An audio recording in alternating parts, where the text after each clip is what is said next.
아침에 하나님께서 우리에게 주신 말씀은 역대상 4장 9절로 10절에 있는 말씀입니다.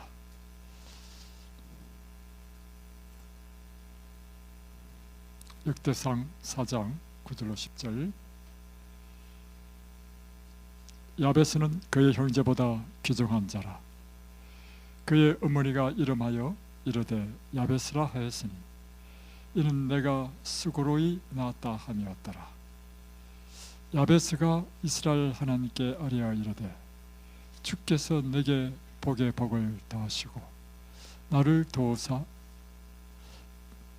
나의 지경을 넓히시고 주의 손으로 나를 도우사 나로 환난을 벗으나 내게 근심이 없게 하옵소서 하였더니 하나님이 그가 구한 것을 허락하셨더라. 오늘 이 아침에 하나님께서 주신 말씀은 우리가 익히 잘 아는 역대상 4장 9절로 10절 야베스의 기도입니다. 우리가 연초에 성경 통독의 결심을 하고 성경 통독을 하다 보면 두 군데의 깔딱고기를 만나게 됩니다. 첫 번째 깔딱고기는 레위기 있습니다. 그래서 창세기 7일기는 참 재밌게 읽죠. 그러다가 레위기 오면 온통 염소를 잡고 양을 잡고 각을 뜨고 어떻게 제사 드리는 이야기를 듣다 보면 나중에 지겨워가지고 참 성경 읽기가 힘듭니다. 그러다 이제 겨우 그것을 이제 인내하고 참고 또 가면 또 그 다음부터 재미있는 성경의 이야기가 계속되죠. 그래서 출애굽기도 사사기도 재미있고 또 예를 들면 사무엘 상하 참 재미있는 글이죠. 룻기. 그런데 역대상에 오면 또 한 번 더 깔딱고기를 만납니다. 그것은 역대상 1장부터 아담으로부터 시작되는 족보 이야기가 나오는데 계속해서 사람의 이름만 나옵니다. 그리고 누구는 누구를 낳고 누구는 누구를 낳고 해서 그 몇백 명의 사람의 이름이 나오냐면 500명의 사람의 이름이 나옵니다. 근데 또 사실 이 사람들은 또 나와 관계도 없는 사람입니다. 그러다 보니까 때로는 내가 왜 이걸 읽어야 되나, 제 개인적인 생각으로는 내가 왜 이런 나와 관계없는 이런 사람의 이야기를 읽어야 되나, 이렇게 제가 좀 의심이 들 때도 있었습니다. 그러나 이 성경 전체를 이해하는데 역대상의 이 족보는요 굉장히 귀중한 자료를 줍니다. 그러나 일단 우리가 우리 삶의 힘과 또 용기와 위로를 얻기 위하여 성경을 읽는 입장에서는 이름만 500명의 이름이 거론되고 있는 이 역대상은 참 힘든 책 중에 하나입니다. 그런데 또 하나 우리가 이해가 안 되는 부분이 있는데 역대상을 쭉 읽어보면 3장 4장 오면서 계속해서 유다의 아들은 베레스와 헤스론과 갈미와 훌과 소발이라, 소발의 아들은 누구를 낳고 또 누구를 낳았으며 쭉 이게 막 지루하게 전개되다가 9절에 오면 난데없는 한 이야기를 보게 됩니다. 그것이 바로 야베스의 이야기입니다. 야베스는 그의 형제보다 귀중한 자라. 그의 어머니가 이름하여 이르되 야베스라 하였으니 이는 내가 수고로이 낳았다 함이더라. 야베스가 이스라엘 하나님께 아뢰어 이르되 주께서 내게 복의 복을 더하시며 왜? 그리고 나서 이 끝나면 또 11절부터는 또 어떻게 나오냐면 스와의 형 글룹이 머할을 낳았으니 머할은 아스돈의 아버지요 에스돈은 베데라바와 바세바와 쭉 나옵니다. 왜 중간에 이와 같이 이름만 나오다가 야베스는 특별하게 이렇게 기록했을까? 야베스는 도대체 누구인가? 야베스의 기도가 왜 이곳에 기록됐는가 하는 것입니다. 그 기도는 오늘 우리에게 어떤 의미가 있는가 하는 것입니다. 오늘 우리는 이 야베스의 이야기를 통해서 어떤 유익을 얻을 수 있는가 하는 의문이 든다는 것이죠.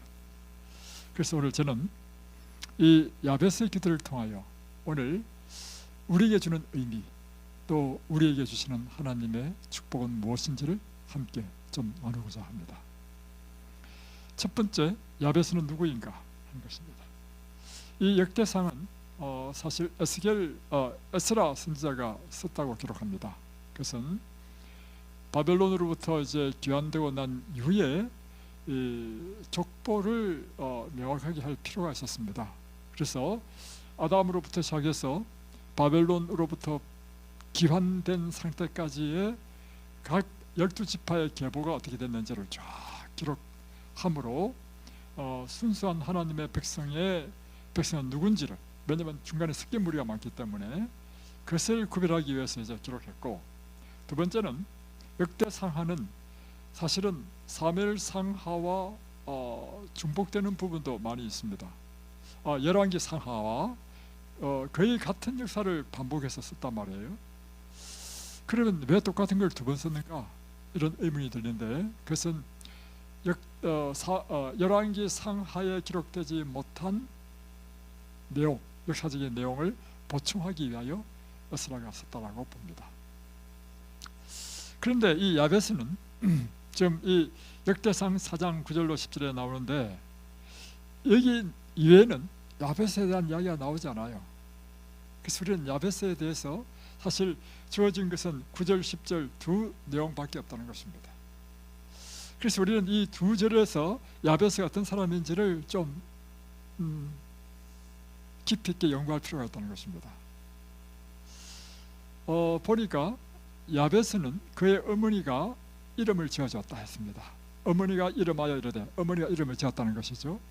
야베스라 이름을 지었는데 이 뜻은 무엇인가 하면 이는 내가 수고로이 낳았다 함이었더라. 여러분, 이스라엘에서 이름을 짓는 사람은 누군가요? 아버지가 이름을 지어요. 근데 어머니가 이름을 지었다? 그것도 좀 이상해요. 두 번째 이상한 것은, 여러분의 자녀의 이름을 지을 때 여러분은 어떻게 이름을 지었습니까? 우리 영학이란 이름은 어떤 뜻이죠? 한자죠? 예, 무슨 뜻이에요? 보세요, 좋은 글자는 다 따잖아, 그렇죠? 이것이 부모의 심정인 것입니다. 부모는 자녀 이름을 지을 때 자녀가 잘 되기를 바라고 자녀에게 그런 의미로 이름을 짓는단 말이에요. 근데 이 어머니가 이름을 짓는데 자기 아들의 이름을 야베스라 지었는데, 이 야베스는 고통, 슬픔이라는 뜻입니다. 이 아이가 나에게 고통을 가져왔다, 이런 뜻입니다. 이상하죠. 그래서 우리는 이렇게 추측할 수 있는 것입니다. 아버지가 이름을 지어야 되는데 어머니가 이름을 지었다. 그러면 아버지가 없다는 것입니다. 왜 아버지가 없을까? 그리고 이 아이를 낳았을 때 이 아이의 이름을 오히려 나에게 고통을 불러온 자라는 이름을 지었다. 그렇다면 이 아이는 내가 원치 않는 아이를 낳았다는 것입니다. 불행한 사건을 통해서 아버지는 없고 혼자 잉태생산해서 낳은 아들이었다. 이렇게 우리가 추측할 수도 있고, 두 번째는 임신 중에 그의 남편이 자기를 버렸을 수도 있다는 것입니다. 세 번째는 경제적인 아주 어려운 파탄 상황 속에서 아이가 태어나는 것은 축복이 아니죠. 오히려 더 고통이죠. 그래서 이와 같이 우리는 추측해 볼 수 있습니다. 그래서 사실 야베스의 출생은 불행한 출생이었습니다. 축복받는 탄생이 아니었습니다. 그래서 그의 삶은 어릴 때부터 좀 비참한 생애를 살았겠죠. 그런데 이 아이가 어떻게 됐느냐면, 역대상 4장 9절 앞에 보면 그의 출생은 이와 같이 비참한 출생이었지만 나중에는 어떻게 됐냐면, 그의 형제보다 귀중한 자라. 그의 형제 중에서 다른 공동 번역은 이렇게 하고 있습니다. 그의 일가 가운데 가장 세력 있는 사람이었다. 이되었다. 세력 있다는 의미는요, 경제적으로 부유하고 또 권력도 갖고 있다는 의미죠. 그럴 때 세력 있다 하죠. 그런 사람이 되었다는 것입니다. 현대어에서는 이렇게 번역했습니다. 가장 훌륭하였더라. 표준어 새 번역에서는 그의 형제들보다 존경을 받았다. 자, 그러면 이와 같은 그의 출생은 참으로 비참한 출생이었는데 그의 나중은 이와 같이 모든 형제보다도 더 뛰어난 철학 있는 사람이 되고 존경을 받는 훌륭한 사람이 된 이유는 무엇인가 하는 것입니다. 그 이유가 10절부터 나오는데 그것은 야베스가 하나님께 기도했고 하나님께서 그의 기도를 응답하셨기 때문이었다는 것입니다. 그 기도는 이런 기도입니다. 야베스가 이스라엘 하나님께 아뢰어 이르되 주께서 내게 복에 복을 더하시고 나의 지역을 넓혀 주시고 주의 손으로 나를 도우사 나로 환난을 벗으나 내게 근심이 없게 하옵소서 하였더니 하나님이 그가 구한 것을 허락하셨다 하는 것입니다. 결국에는 이 야베스를 위대한 사람이 되게 한 것은 그의 기도 때문이었습니다. 그러나 그의 기도로 위대한 것이 된 것이 아니라 하나님께서 그의 기도를 들으시고 응답해 주셨기 때문에 그가 존귀한 자가 된 것입니다. 야베스가 기도하게 된 이유는 무엇이죠? 그리고 여기서 우리가 알아야 될 것은 야베스가 기도할 때 이렇게 표현되잖아요. 야베스가 이스라엘 하나님께 아뢰어 이르되 이렇게 되잖아요. 첫 번째는 아뢰다, 두 번째는 이르되, 두 개로 반복되어 있습니다. 이거를 이제 원어를 찾아보면 아뢰다는 것은 카라는 원어고 이 히브리어입니다. 이것은 부르짖다, 절박하게 울부짖다. 그러니까 이 표현만 보더라도 이 야베스의 상황이 어떤 상황인지를 우리가 짐작할 수 있죠. 그의 처지와 형편이 굉장히 절박하고 아주 비참한 상황이었기 때문에 그의 간절한 필요를 하나님께 울부짖으면서 부르짖을 만큼 그런 상황이었다. 다음에 가로대라는 것은 히브리 말로 아르마인데 이것은 간청하다, 요구하다는 뜻입니다. 그래서 이제 이렇게 기도했는데 그것은 야베스의 상황이 이처럼 아주 절박한 상황이었다는 것이죠. 그의 필요가 간절했다는 것입니다. 그럴 때 하나님께서 그의 기도를 응답하셨다. 야베스가 이와 같이 하나님께 절박하게 기도할 수 있는 이유는 무엇인가? 그것은 그가 자라면서 하나님을 배웠기 때문이라는 것입니다. 그는 유다 지파 사람이었거든요. 유다 지파 사람으로서 그의 조상의 이야기를 들었습니다. 아브라함, 이삭, 야곱의 이야기를 들었습니다. 그들이 하나님을 만난 이야기를 들었습니다. 그럴 때 그 마음속에 아주 강렬한 믿음이 생긴 것입니다. 우리 아버지, 우리 할아버지, 우리 먼 선조의 하나님이 곧 나의 하나님이구나. 그분이 그들의 인생을 이끌어온 것을 들으면서 그 마음에는 믿음이 막 자라기 시작한 것입니다. 그리고 그가 점점 자라면서 청년이 되면서 그는 점점 더 이스라엘 백성을 인도하신 하나님의 이야기, 400년 동안 종살이했던 이스라엘 백성들을 하나님께서 모세를 통하여 10가지 재앙을 내리시면서 그 홍해 바다를 가르시고 이끌어내신 놀라운 기적을 듣게 되었을 때, 와, 하나님의 이런 놀라운 구원자이시다. 그분은 우리를 구원하기 위하여 놀라운 능력을 행하시는 분이시다. 그리고는 이 광야에서 날마다 만나를 내리시고, 그리고 낮에는 구름 기둥으로 밤에는 불 기둥으로 이스라엘 백성을 보호하신 하나님, 반석을 열어서 물을 내시는 하나님, 그 하나님을 그가 점점 배우면서 그 마음에는 강렬한 희망이 생겼습니다. 강렬한 용기가 생겼습니다. 그렇다, 이 하나님이 나의 인생의 주님이 되셔서 나를 도우신다면 그분은 나를 위해서도 이와 같은 놀라운 기적을 행하실 수 있는 분이시다. 그 강렬한 믿음, 강렬한 소망, 그 소망이 그를 마음에 불을 지핀 것입니다. 그래서 그는 그의 삶을 비관하지 않았습니다. 그의 신분에, 그의 탄생의 그 비참함을 그는 더 이상 관여치 않았습니다. 하나님을 의지했습니다. 그리고 하나님께 기도했습니다. 하나님, 나의 아브라함의 하나님, 이삭의 하나님, 야곱의 하나님, 나의 하나님이 되신 하나님, 제게 아브라함에게 주셨던 그 복을 나에게도 주십시오. 이삭에게 주셨던 그 복을 나에게도 주십시오. 야곱에게 주셨던 그 복을 나에게도 주십시오. 저에게 복을 주시되 복의 복을 더하여 주옵소서. 그러면서 그가 하나님 앞에 복의 복을 다하여 달라고 하는 기도가 무엇인가 하면 세 가지를 기도했습니다. 첫 번째는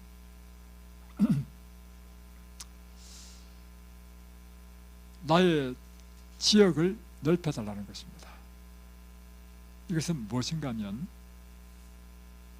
내 전토, 내 생활의 터전을 더 넓게 해달라는 것입니다. 이것은 여러분이 역사적인 배경을 좀 알아야 되는데, 여호수아가 이스라엘 백성들을 이끌고 이 가나안 땅을 점령했죠. 한 3년 정도 전쟁을 해서 다 점령했는데, 그리고 12지파에게 땅을 분배해 줬습니다. 그래서 각 지파마다 땅을 분배받았고, 지금 야베스는 유다 지파에 속하거든요. 유다 지파는 남방 지역의 땅을 분배받고, 남방 지파 내에도 여러 가게들이 있죠. 여러 가게들마다 제비뽑기를 해가지고, 또 유다 지파 내 이런 갈렙 자손 이런 자손들이 이렇게 이제 땅을 분배받았단 말이에요. 그러면서 여호수아가 한 말이 있습니다. 그 당시 이스라엘 백성들이 가나안 땅을 완전히 다 점령하지는 못했습니다. 그래서 점령하지 못한 일부 지역이 있었습니다. 그럴 때 여호수아는 이야기하기를 이렇게 이야기했죠. 너희가 스스로의 힘으로 오더라. 다시 말하면 내가 지금 분배해 줬지만 이것은 일시적인 것이다. 이것에 안주하지 말라. 하나님께서 우리에게 허락하신 것은 이 가나안 땅을 다 정복하라는 것이다. 그러니 너희 스스로 힘으로 이제는 분배받았으니 더 이상 요구하지 말고 나머지 땅은 너희들 힘으로 이제는 스스로 땅을 개척하고 나머지를 다 정복해서 내 지역을 넓히라는 것입니다. 그러니까 이런 배경 하에서 우리 이해를 한다면 야베스의 기도는 무엇인가 하면, 하나님 저에게 힘을 주셔서 하나님께서 허락하신 이 가나안 지경을 더 넓혀주셔서 내 삶의 터전, 영토를 더 넓혀달라고 기도할 것입니다. 여러분, 이와 같은 배경 하에서 들어보면 야베스의 기도는 하나님의 뜻에 합당합니까? 예. 하나님께서 이 야베스의 기도를 들어주신 이유는 이것입니다. 그래서 여러분이 야베스의 기도를 잘못 이해하시면 안 됩니다. 야베스가 기도해서 들었다. 그러면 나도 내 기도를 해야죠. 듣게 해달라고 기도해야 되겠다. 그럴 때 반드시 전제 조건이 있습니다. 야베스는요, 그의 한 모든 기도가요, 하나님의 뜻에 일치한 것이었습니다.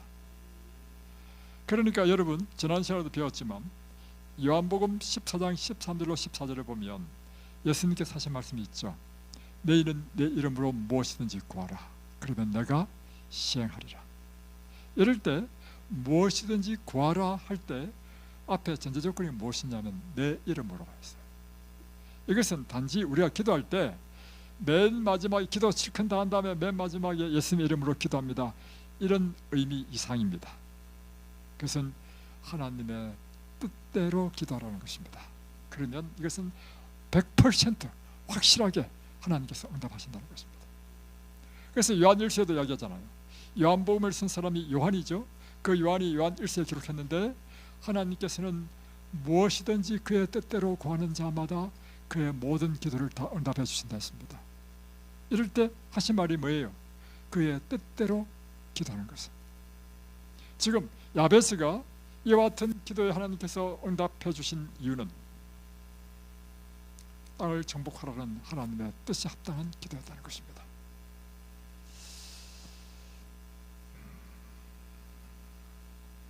그래서 야베스는 이 기도의 응답으로 거부하되었다.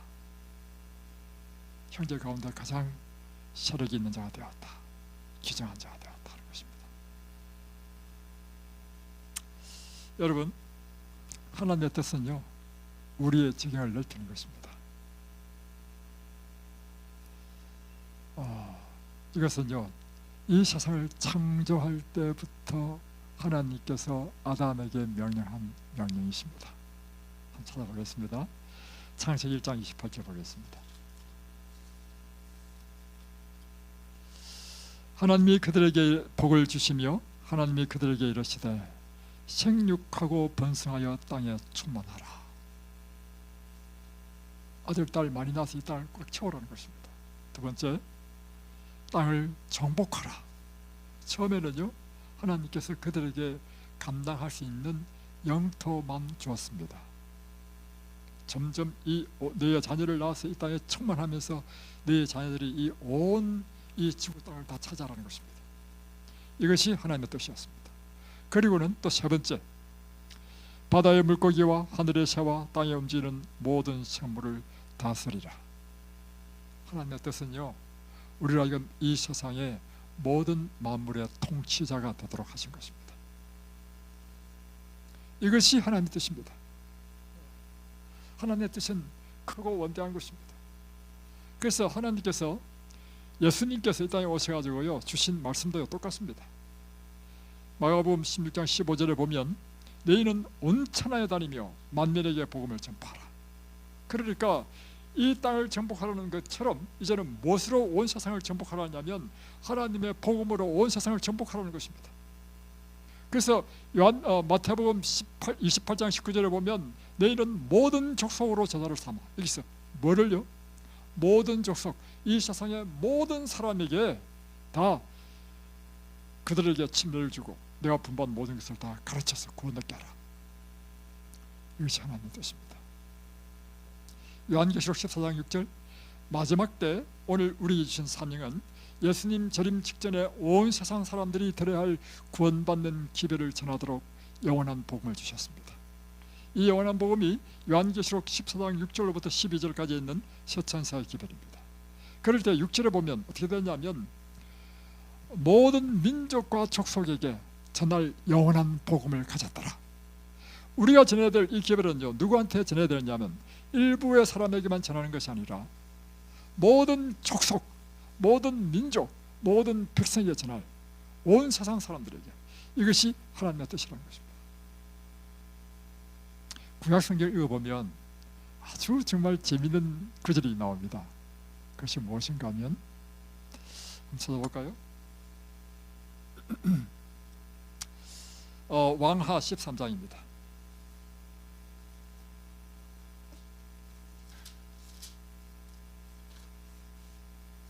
왕하 13장,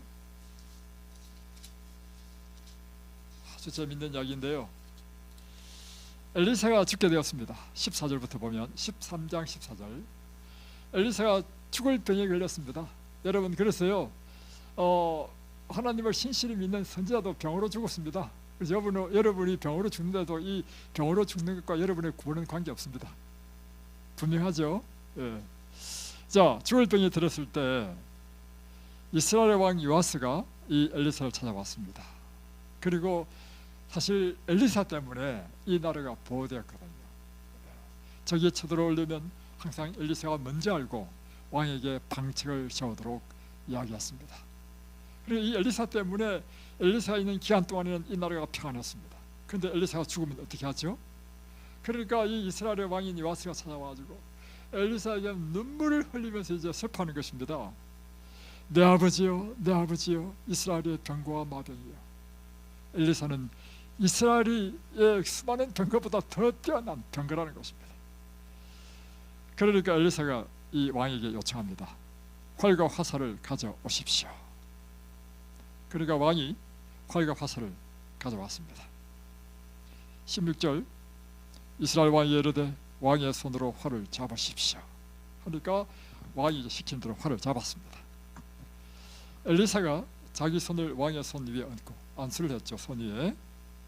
그리고는 17절, 동쪽 창을 여서서 하여 곧 열매 엘리사가 이르되 쏘소서 하니까 왕이 시킨 대로 쐈단 말이에요. 그러니까 이 엘리사가 말합니다. 여호와를 위한 구원의 화살, 곧 아람에 대한 구원의 화살이니 왕이 아람 사람을 멸절하도록 아벨에서 치리이다. 또 이르되 이번에는 화살들을 잡으소서 했습니다. 또 이제 왕이 화살을 잡았습니다. 그리고 엘리사가 이야기합니다. 땅을 치십시오 하니까 이 화살로 땅을 딱 쳤습니다. 근데 왕이 지금 엘리사가 몇 번 치라 말은 안 했죠. 그러니까 딱 세 번 친 다음에 그쳤습니다. 그 다음 19절에 보면 참 놀라운 말이 나옵니다. 하나님의 사람이 노하여 이르되, 뭐 했다고요? 엘리사가 뭐 했다고요? 화를 냈다. 왜 화를 냈는가? 왕이 대여섯 번을 칠 것이니이다. 그리하였더라면 왕이 아람을 진멸하기까지 쳤으리이다. 그런즉 이제는 왕이 아람을 세 번만 치리이다. 왜 세 번밖에 안 쳤냐 이겁니다. 왕이 대여섯 번을 쳤다면 대여섯 번 동안이나 계속해서 아람을 쳐가지고 이겼을 텐데, 이것은 무엇을 의미하는 것이죠? 여러분, 엘리사는 하나님의 지금 말씀을 대언하는 사람이죠. 하나님의 뜻은 우리에게 무엇인지를 가르쳐주고 있습니다. 하나님의 뜻은 우리에게 더 넓고 더 크고 원대한 것을 취하도록 원하시는 것이 하나님의 뜻입니다. 아멘이십니까? 네. 그래서 시편 81편에 이렇게 나와 있습니다. 1편 10절에 입을 넓게 열라 내가 채우리라. 네. 제가 엘렌지 화이트의 글을 읽으면서요, 굉장히 감동받은 한 구절을 보게 되었습니다. 그건 이 말씀입니다. 잘 들어보십시오. 저는 이것을 제 옛날에 책상 위에 적어놨습니다. 하나님께서는 우리가 과거에 하나님으로부터 받은 축복보다 앞으로 더 큰 축복을 주시기를 간구할 때 하나님께서는 기뻐하신다. 이야, 이게 하나님 뜻이구나. 하나님 뜻이 뭐라고요? 내 과거에 받은 축복이 큽니다. 그러나 하나님께서는, 그러나 앞으로 내 과거에 받았던 것보다 더 큰 축복을 구할 때 하나님께서는 기뻐하신다는 것입니다. 이것이 하나님의 뜻이었어? 이것이 하나님의 뜻이란 말이야? 그렇다면 우리에게는 제한이 없는 하나님의 축복의 길이 열려있는 것입니다. 하나님께서는 우리에게 제한 없이 쏟아 부어주기를 원하시는 것입니다. 문제는 무엇이 문제냐? 우리에게 믿음이 부족해서 그것을 못 본다는 것입니다. 그래서 결국에는요, 우리의 문제는 믿음의 문제입니다. 믿음이 적으면요, 초라하게 살 수밖에 없습니다. 믿음이 크면 클수록 우리의 삶은 더욱더 풍요해지고 더 능력이 있고 또 놀라운 축복의 삶을 살 수 있다는 것입니다. 네, 여러분, 믿음은 어디서 옵니까? 들음에서 옵니다. 여러분, 누가 더 믿음이 큰지 가르쳐 드리겠습니다. 그러므로 날마다 말씀을 붙잡고 말씀과 실험하는 사람은요, 일주일에 한 번 교회 올 때 성경책 들고 왔다가, 성경도 안 펴, 요즘 파워포인트로 다 띄워주니까 다 집에 가서 꽂아놓고 일주일 내내 먼저 쌓인 사람, 이런 사람에게 믿음이 생기겠습니까? 여러분, 그러니까 믿음은요, 하나님의 말씀에서 옵니다. 날마다 하나님을 만나니 하나님의 그 원대한 마음, 뜻이 우리 속에 막 밀려들어오잖아요. 제가 성경 통독하다가 어떤 경험을 했냐면, 구약 성경 읽을 때요, 제일 신나는 장이 있어. 그 신나는 장은 뭐냐면 열왕기하 2장부터요 엘리사의 사역이 나옵니다. 이제 엘리야는 이제 성천에서 가버리고 하늘에 가버리고, 열왕기하 2장부터 이제 드디어 엘리사가 이제 선지자의 역사가 나옵니다. 그런데요, 엘리야보다 더 많은 갑절의 기적을 행한 사람은 엘리사였습니다. 그래서 2장부터 나오는 엘리사의 사역은요, 전부 다 기적이야. 문둥병자를 나만을 요단강에서 씻으라니까 7번 물에 씻으니까 병이 났고, 여리고에 물이 나빠가지고 토산이 열매를 맺으면 뚝뚝 떨어져 버려. 그러니까 장로들이 와가지고 어떻게 하면 좋겠습니까? 그러면 새 그릇에 소금을 가져오너라. 그래서 그 소금을 샘에 근원에 뿌리니까, 던져 넣으니까 물이 달아져서 토질이 고쳐졌어. 그뿐만입니까? 심지어는 이제 선지자 성도들이 뭐 집을 짓는다고 도끼를 이제 빌려와가지고 이제 나무를 짓다가 도끼가 자루에서 빠져버렸어. 강물에 빠져버렸어. 그러니까 지금 난감한가, 이 내 도끼도 아니고 빌려온 도끼인데 강물에 빠진 거 어떻게 찾겠습니까? 그러니까 선지자님 큰일 났습니다. 그러니까 이 엘리사 선지자가 기도했잖아요. 기도하니까요, 쇳덩어리니까 도끼가요 물이 둥둥 뜨는 거야. 얼마나 신나는지. 그뿐만입니까? 엘리사 때문에 아람 나라가 이스라엘을 점령할 수 없어. 그러니까 엘리사가 누느냐? 도단이라는 조그만 성이었습니다. 그러면 군사를 잔뜩 보내가지고 두 겹 세 겹으로 둘러쌌어. 한 사람 잡기 위해서. 그러니까 종이 아침에 나서 일어나 보니까 큰일 난 거야. 온통 성은 요만한데 아람 군사들이 두 겹 세 겹으로 다 둘러싸서, 와, 이거 선지자님 큰일 났습니다. 그런데 엘리사는 눈 하나 깜짝 안 해. 오히려 기도합니다. 하나님, 저 종을 불쌍히 여겨주옵소서. 제 눈을 열어주옵소서. 이 기도하니까 엘리사의 종이요 눈이 열렸어. 그러니까 이 군사보다 더 많은 천만만의 천사들이 불병거로 지키고 있는 거예요. 제가 이 구약 성경, 특별히 엘리사의 장을 쭉 11개가 쭉 다 연결되거든요. 얼마나 마음이 뜨거워지는지. 왜 뜨거워집니까?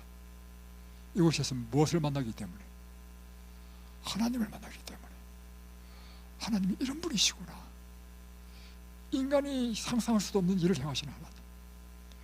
그러니까 그때부터 내 마음에 어떤 마음이 들었냐면, 내 생각 속에 불가능이 없다는 생각이 드는 거야.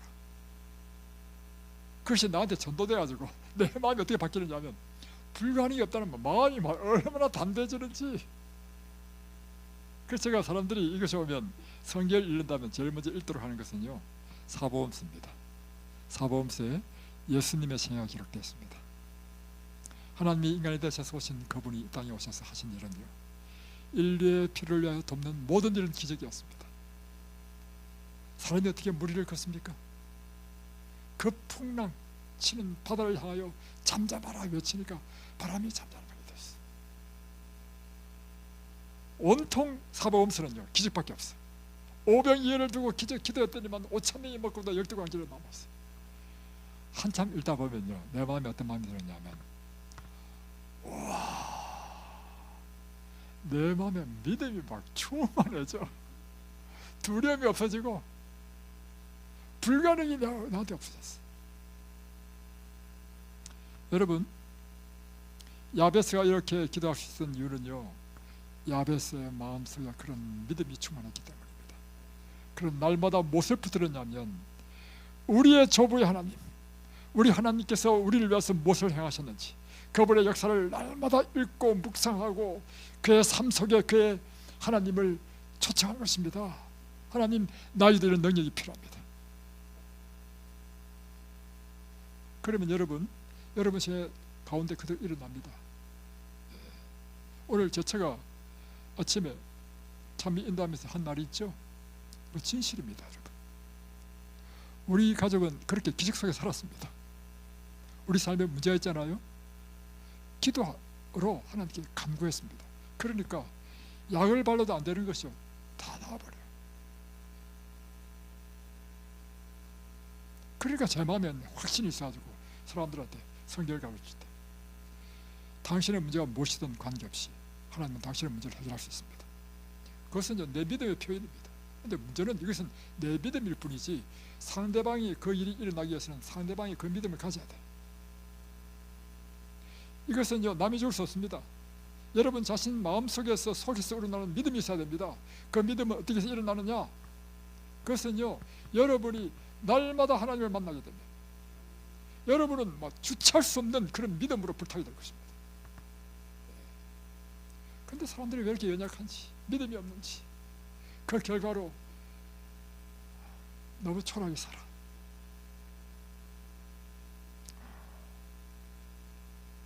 다른 것은 붙잡으면서 하나님을 붙잡을 생각은 안 해. 무엇이 좋다, 뭘 먹으면 낫는다, 그런 막 목숨을 거는데 진짜로 우리에게 기적을 행하실 하나님을 붙잡는 것은 너무나 미약해. 이것이 오늘날 이 세상 사람들의 문제고 각 요양원에 있는 환자들의 문제입니다.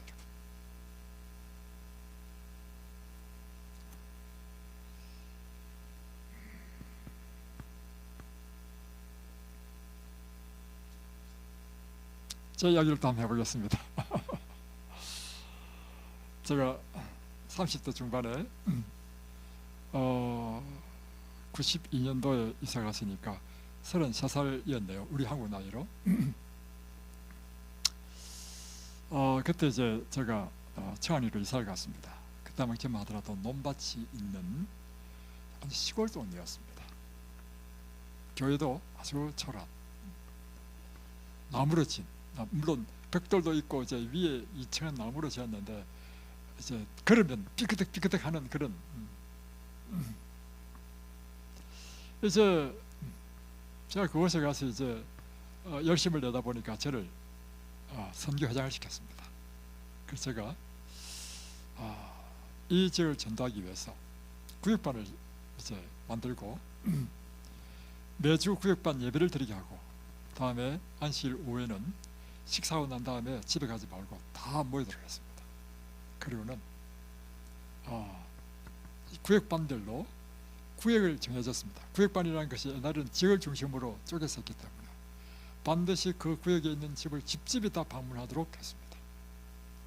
저도 역시 마찬가지로 한 구역반을 맡은 교사였기 때문에 우리 구역반 식구들을 데리고 집집을 다 방문했습니다. 근데 그 당시에는 논밭이 오고 시골이었기 때문에 집도 몇 집이 없어. 그러니까 이거 뭐 한두 집만 방문해도 더 이상 갈 데가 없어. 그때 제 생각이 어떻게 해야 되냐면 이 지역은 너무 좁다. 좀 우리가 좀 지역을 넓히자. 그래가지고 이제 우리 구역반한테 이야기했습니다. 우리는 이 지역은 너무 좁으니까 지역과 관계없이 나가십시다. 영혼이 있다는 곳은 어딘지 가겠다고. 그러니까 이제 그 구역반 가운데 뭐 내 친척이 어디에 산다.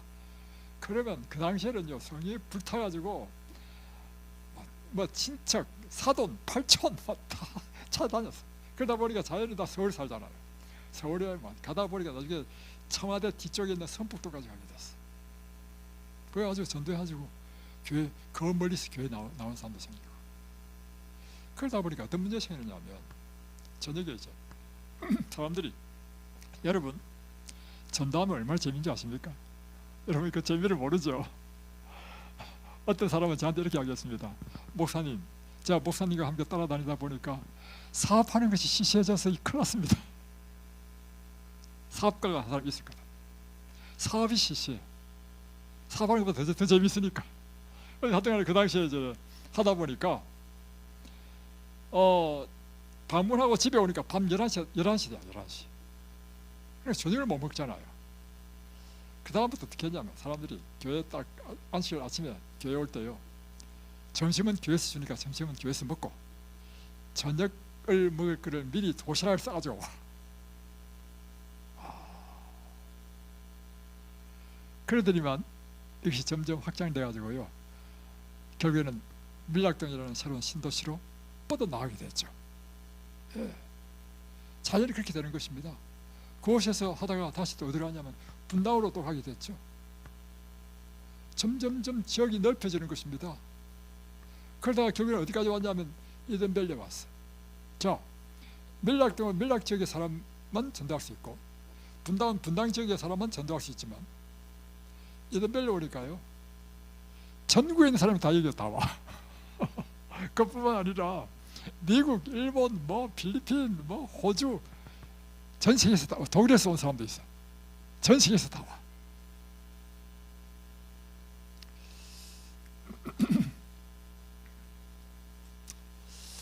여러분, 하나님께 우리가 정말 지경을 넓혀달라는 것, 우리의 삶에 하나님의 봉사의 영역을 넓혀달라는 것입니다.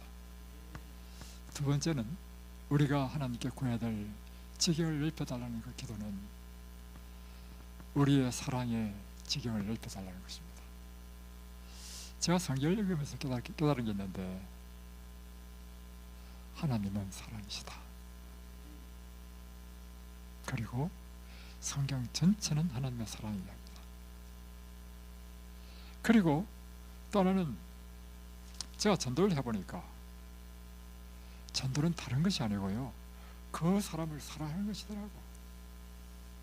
사랑이 없으면요 전도가 안 됩니다. 사랑은요 그 사람을 정말, 예수님이 땅에, 예수님과는 비교할 수 없지만 예수님께서 이 땅에 오셔서 당신의 생명을 주시기까지 목숨을 바친 이유는요 사랑 때문입니다. 죄 가운데 빠진 우리를 구원하기 위하여 이 죄의 값을 대신 지불하는 방법은 그의 생명을 바치는 것밖에 없었기 때문에 그렇습니다.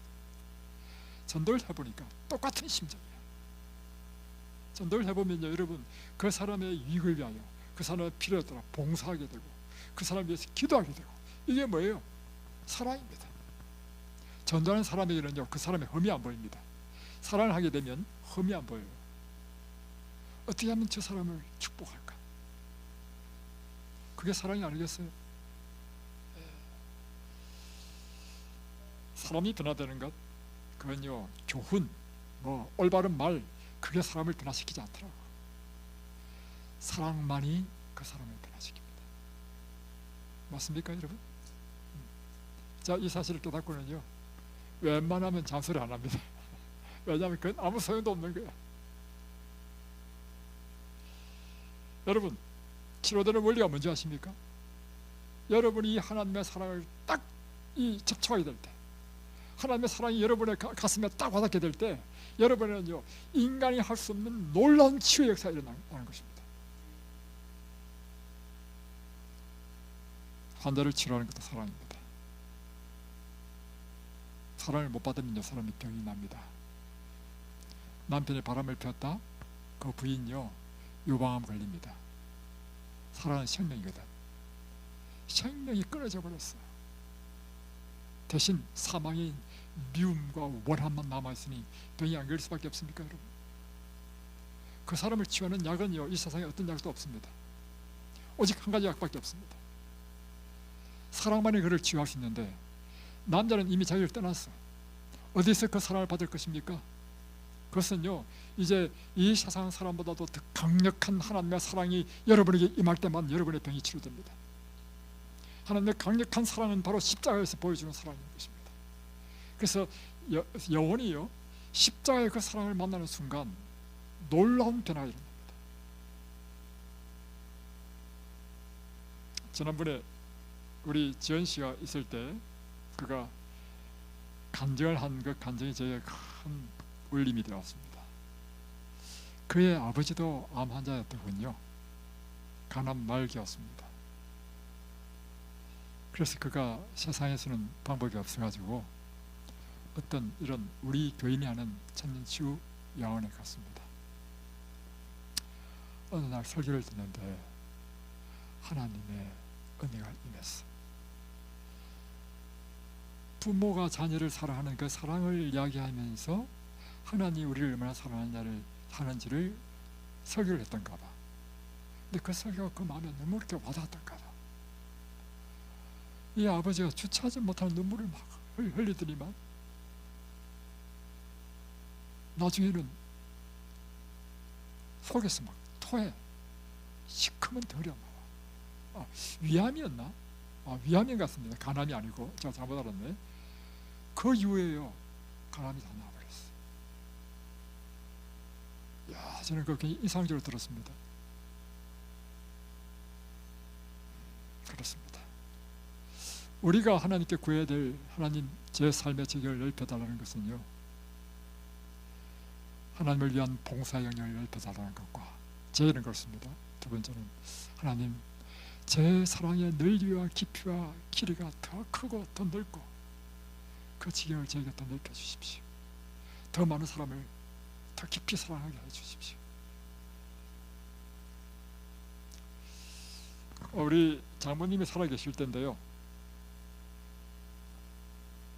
장모님이 살아계실 때 우리 처남이 미국으로 공부를 하러 가게 됐습니다.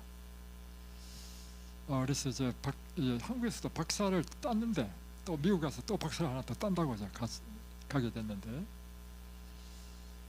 어느 날 제가 장모님을 이제 그때 장모님이 청양리에 계셨습니다. 왜냐하면 그 당시에 우리가 용암리에 있다가 저 분당으로 교회를 같이 가면서 이사를 갔는데 이제 우리 가까이 계신다고 이제 청양리에 이사 오셨죠. 근데 우리 장모님이 하시는 말씀이 뭐냐면, 베란다 앞을 바라보면 옛날에 아들이 있던 집이 앞으로 바라보면 저 멀리 있었기 때문에 앞으로 바라보면 아들이 있었고 뒤로 바라보면 큰딸이 있었다는 거예요. 뒷산에 산 쪽으로 우리 집이 있었으니까. 그런데 아들이 미국 가버리니까 앞으로 봐도 허전하고 뒤로 돌아봐도 우리는 저 분당을 가버렸으니까 허전하고 하는 그 이야기를 하시는 거예요. 제 마음이 참 안 됐어요. 우리 제가 장모님을 꼭 껴안아드렸습니다. 그리고 장모님에게 이렇게 하겠습니다. 장모님, 좀 말이 좀 이상하지만 이 든든한 사이가 있지 않습니까? 별로 잘 하지도 못했지만 이렇게 말로 일을 하니까 우리 장모님 얼굴을 보니까 눈이 뻘겋게 눈물이 고이는 것입니다. 저는 돌아서서 기도했습니다. 오 주님, 주님의 사랑은 어떤 것입니까? 당신의 다음 없는 사랑의 크기와 깊이를 배우게 해주십시오. 제가 목회를 해봐도요, 목회도요 사랑이더라고. 사랑하는 거예요. 목사가 신자들을 사랑하지 않으면 그 목사 자격이 없어. 그리고 그건 당연히 그렇게 할 수밖에 없어. 그 사람 위해서 봉사하다 보면 사랑하지 않고 어떻게 봉사할 수 있습니까? 그러다 보니까 봉사라는 사랑도요, 어떤 사람에게 더 사랑이 많이 가냐면 젊고 유능하고 잘 나가는 사람은 내가 특별히 신경 안 써도 돼. 근데 항상 목사의 마음에 누가 더 이 사랑이 많이 가냐면 병들고 늙고 이런 힘없고 이런 사람에게 관심과 사랑이 더 많이 간단 말이에요. 그래서 제가 밀락교회에서 이제 분당으로 이제 오기 전에 밀락교회에 할머니들이 한 12분이 계셨는가 하여튼 많았어요. 이상이 있었는지 모르겠어. 그래가지고 할머니들은 내가 늘 자주 방문하고 추석 설날에는 선물을 사가지고 막 드리고 이렇게 했단 말이에요. 그러니까 할머니들이 참 저희 부부를 참 사랑했습니다.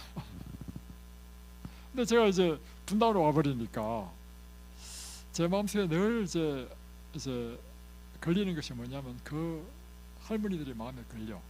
그래서 제가 분당에 교회를 개척할 때 6층에는 교회를 세우고 3층에는 이제 요원들을 만나기 위한 채식 뷔페 식당을 크게 했습니다.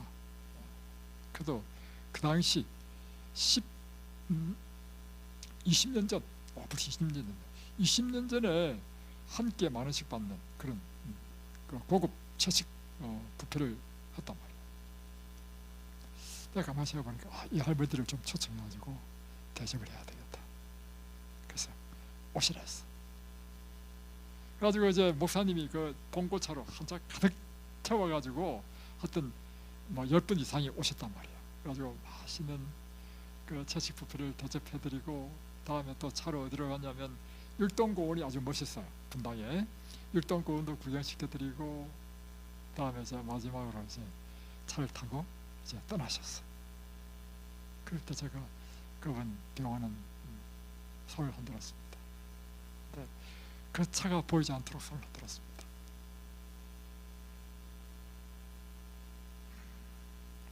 이 세상에서 가장 위대한 것이 있다는 것은 사랑인 것입니다.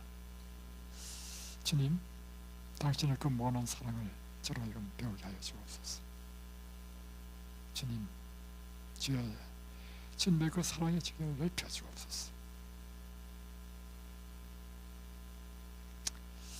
야베스는 하나님께 기도했습니다. 그리고 그의 기도의 결과로 그의 운명이 바뀌었습니다. 그것은 하나님이 그가 구한 것을 허락하였기 때문입니다. 그리고 그는 형제 중에 가장 존귀한 자가 되었습니다. 여러분, 오늘 야베스 기도는 여러분에게 초청합니다. 여러분도 하나님께 기도하시라. 오 하나님, 제게 복의 복을 다하여 주옵소서. 제 삶의 지경을 넓혀 주옵소서. 주의 손으로 나를 도우사 나에게 근심이 없게 하여 주시고 환난에서 벗어나게 해 주옵소서. 오늘 하나님께서 여러분의 이 기도를 들어주시기를 주의 이름으로 축복합니다.